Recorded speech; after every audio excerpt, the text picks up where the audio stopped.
Dahil sa absence ng ating key players like Kai Sotto, dehado ang Gilas sa New Zealand. Pero simula pa lang ng laro, alam mo na walang pag-asang manalo dahil sa pagkakaluto ng tawagan. Panoorin niyo tong video mga idol at kayo na ang bahalang humusga. First quarter, eto kay Junmar, questionable no call to mga idol. At eto talaga, tinawagan ng foul si Junmar kahit natumba si Dwight ng screen. Akalain mong illegal screen yon, pero pushing foul ang hatol dito. Pero tignan nyo nga yung contact ni Junmar kung push nga ba yan mga idol.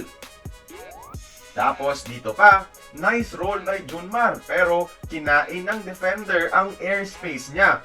It should have been a foul. Dito sa drive ni Newsam, questionable pero kung New Zealand yan, matik blocking foul na kagad. At heto pinakamalala, knockout play na saan na ng Gilas, tinawagan pa ng offensive foul si Scotty. Oo, outside the circle yung depensa.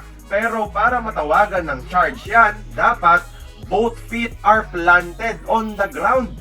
Tignan mo yung kaliwang paa niya, nakaangat pa. Blocking foul sana yan mga idol at nanakawan pa ng 3-point play ang Gilas dito. Harap-harapang robbery.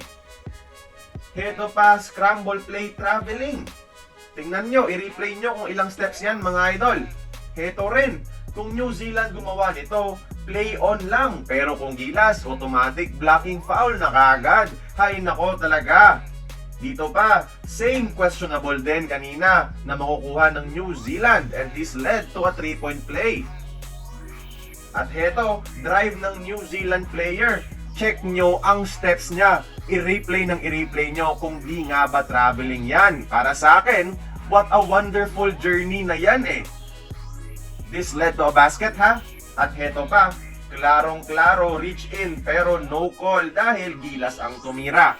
Ang saya di ba?